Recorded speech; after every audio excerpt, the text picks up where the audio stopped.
Hello and welcome to The Drug Trip. We post weekly trip reports in story format with various substances for entertainment and harm reduction. If you enjoy these kinds of videos, then please do the channel a solid and please subscribe.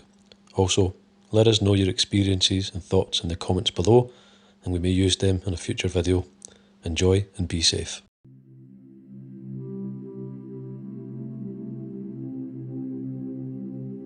It was the third time that I had come across magic mushrooms. The first two times had been smaller doses, about half an eighth each time, and has been in such an environment that the trips were exhilarating and entertaining. This time, 4 of us were making the psychedelic journey. There was me and my friends. We met at a coffee shop at around 2 p.m. and headed up to a large house in a rural mountainous region nearby my home. The house had just been sold by my other friends and was now occupied by around 4 of them playing video games and little to no furniture or objects. Around 3 p.m, we divided up the gummies, about an eighth each, and forced them down our gullets with some orange soda. It's all we had. My friend, Kay, saved a few of her stems for her friend S that was supposed to be joining us later. We all had shroom powder left on our hand and we licked it off, which I believe made the trip kick in much faster.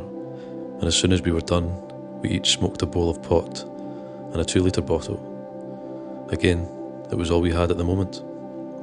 And at this point, my 3 shrooming friends and I left the others. We left the house with no sitter. We started to walk up the rural trail that eventually led to an abandoned mine. We never made it there. We passed by rows of widely spaced residential houses.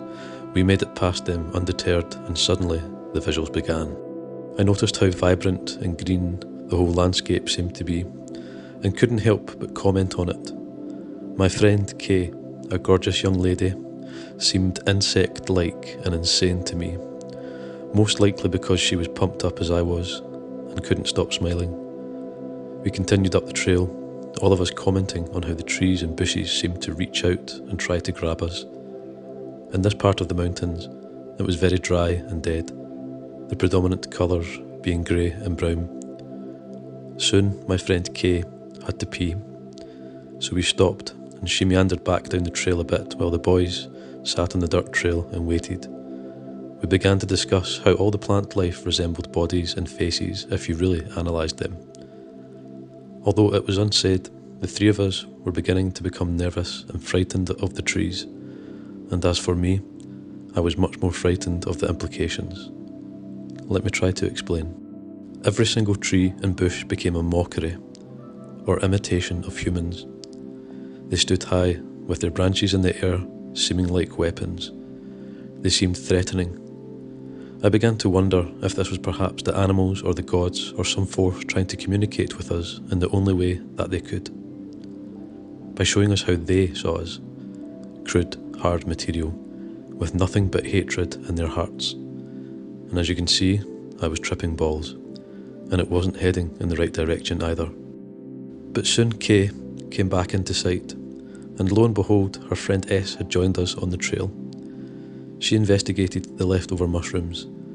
We all said hello to her, not being familiar with her, but the girls stayed somewhat behind us, talking in what seemed to be low voices. This was not acceptable. I kept becoming confused and asking S where she had parked, and why did she need to go back to her car? She kept telling me, but I could not retain the information because I was too preoccupied that they were muttering things about me and my friends. Then the girls got ahead of us and picked up the pace, but the boys and I were thirsty and decided to head back down the trail to get some water. My friend B had become very serious at this point, and I later discovered that he believed he was going to die from the lack of hydration. It was very hot and dry, so we turned around and headed downhill, and the girls kept on wandering up towards the mine. The visuals took over at this point. As we headed down, I would look back towards the girls and not be able to see them. Only the blurry, nebulous mountains they were supposed to be hiking. The mountains seemed very flat and small, and they looked very much similar. I looked towards the sky and my vision became kaleidoscopic. I saw blue prisms twisting and turning at impossible and inhuman angles, so I looked away. I looked at my friend Jay, a 6'5" black man, and noticed a third eye in the middle of his forehead. This made me nervous, and I decided that we should sit down, although what I actually said was, "You're making me feel short, let's sit down for a minute."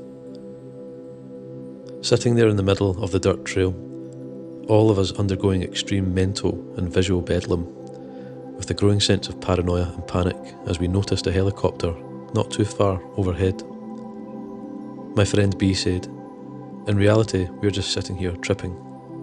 And this helped me, and I think it helped them as well.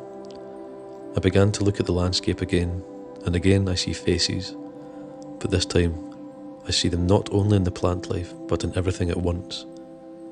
The muddy, dry creek bed formed a 30-inch long frown, 2 dead bushes formed eyeballs, and a pile of rocks formed the nose. I began to dwell on the question and why this planet was so unhappy that it had a 30-foot long frown, and I began to feel depressed. I could see the panic, disorientation and fear in my friends' faces that I too felt myself. I demanded that we get moving, but Jay began to comment that it was too much. It was all too much, and that he hated mushrooms, yet he kept doing them. These comments were not helpful, so I told him to lay on his back and look at the sky, because it was much more simple and it was beautiful. He did this, and it calmed him sufficiently. We got up and started walking again. We were determined that we were lost, but B insisted he knew where we were going. And since he was the most familiar with that area, we lined up behind him and placed massive pressure on the poor boy. I knew we were all lost, including B, but there was really only one way to go, and we were just being paranoid, so we should just lighten up and keep walking. So B is leading us. He doesn't say much. He looks very serious and sad, and occasionally he dodges an invisible tree branch, or stops to regain his balance, or simply to stand here with his mouth open, seeing things that I never even asked about. Jay is behind me, and he stops repeatedly, often screaming very loudly and stating that they were climbing up his socks. I think he had some sort of pebbles in the fibres of his socks.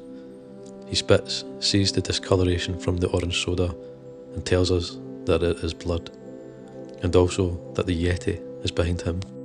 So as we journeyed down for what must have been 1,000 years, I often had to grab Jay's arm and pull him along to keep us moving. I tried to make small talk and find a light sort of conversation with B, but to no avail.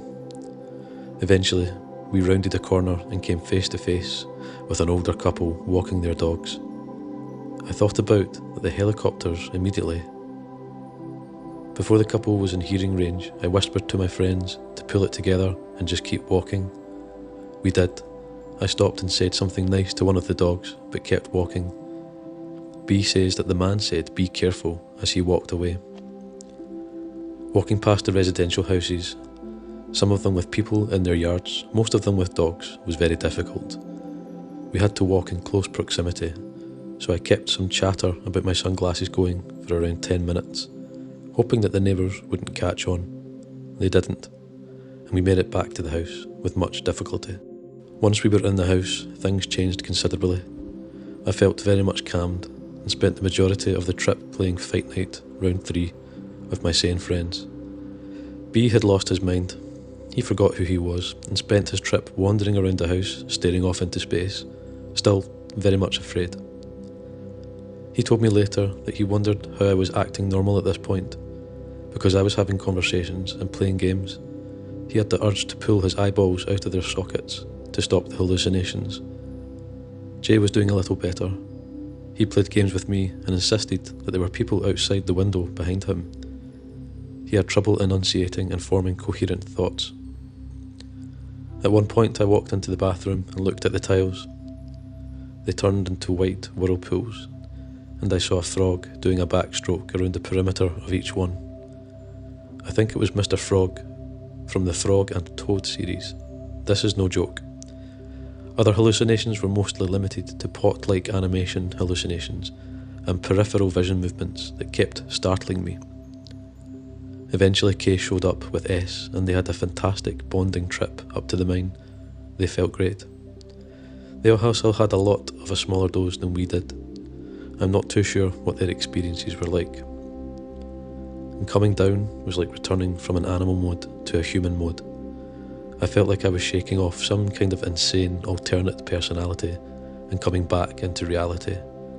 I literally shook my mane like a wet dog several times, and I was really depressed for a few days afterwards, plagued by feelings of meaningless and insignificance of the entire world.